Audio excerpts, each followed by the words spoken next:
Hello, today we're going to do the decomposition of baking soda lab. So baking soda is important in food chemistry, all right, because we want to have delightful, delicious cakes, and baking soda makes them rise. So when the temperature of the cake reaches approximately 50 degrees Celsius, baking soda decomposes and carbon dioxide makes the cakes fluffy and delightful. So in this lab, there are 3 possible decomposition reactions. We don't know which one it is, so we have to do some fancy stoichiometry to figure it out. So I'm your lab partner today, and we are going to need an evaporating dish. There's the evaporating dish. We're going to need some baking soda. There's our baking soda. I've put it in a little weighing boat. And then we're going to need a balance and some crucible tongs and a spatula, and you need your goggles and aprons. However, since I'm doing the lab for you, you don't have to put them on. So first thing we're going to do is measure the mass of an empty evaporating dish. Okay, the evaporating dish has a mass of 25.31 grams. So we're going to hit the 0 button, takes it back down to 0, and we're going to add approximately 2 grams of baking soda. So here's my baking soda. If I can find it. Oh, here's my baking soda.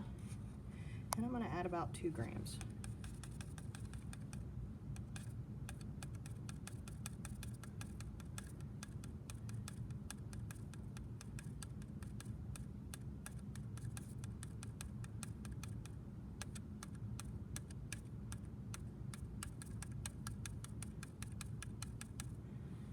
I'm getting closer.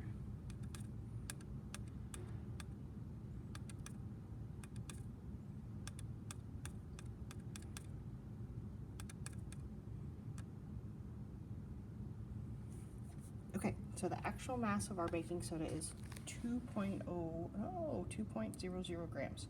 How about that? No, maybe 2.1. We'll go with that. All right, so now I've set up my ring stand and my Bunsen burner and my baking soda, and I'm gonna light it and I'm gonna heat it strongly for, let's see, what do the directions say?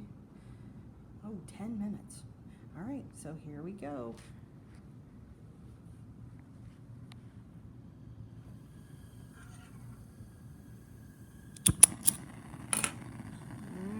And rolling. So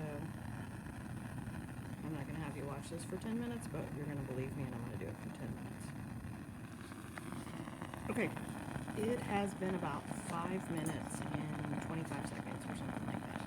And what I'm going to do, you can see that the baking soda is still kind of clumpy, and I'm going to take a stirring rod and I'm going to ever so gently try and break up those clumps just to make sure that it's decomposing the way that I want it to. Now, we have to be careful because we don't want to knock it off here. And secondly, if there's baking soda on our stirring rod, we want to try not to lose any of our product. All right, so that's after 5 minutes. Well, maybe 6.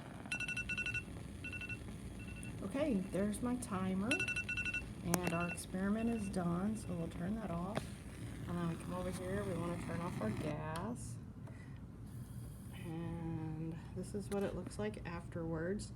And now we have to let it cool for 5 minutes before we put it on the balance. Alright, I've moved over here, it's cooling. You can kind of see what's happening so you can make observations. Remember, it's sitting on a wire gauze so that it doesn't crack from sitting on the cool countertop. And I left my balance to where it's got the mass of the evaporating dish already recorded. So when I put that on there, that's going to be the final mass of the decomposed baking soda. Oh, there's the dreaded alarm again.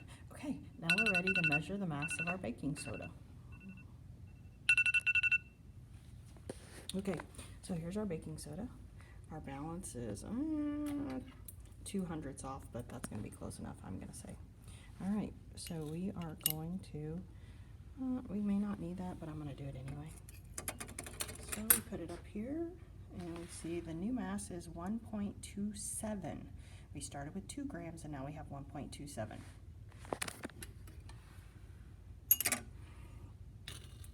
So when we go back here and look at our lab, what we say is, I started with 2 grams of sodium bicarbonate, so I'm doing a mass problem to see which one of these products is going to be closest to 1.27 grams. Okay, the carbon dioxide, it's been changed into a gas, so it's gone. The water changed into a gas, so it's evaporated.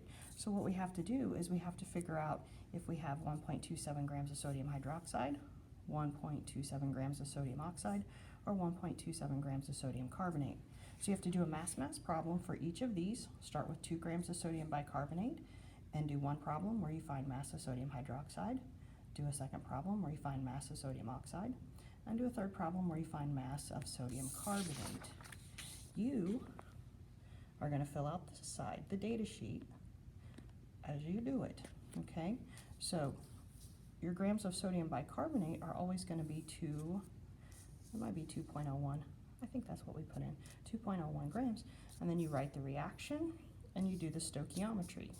You show me your mass problem. And then you tell me which equation is correct for the decomposition of sodium bicarbonate. All right, that's all you got to do today. Have a good one.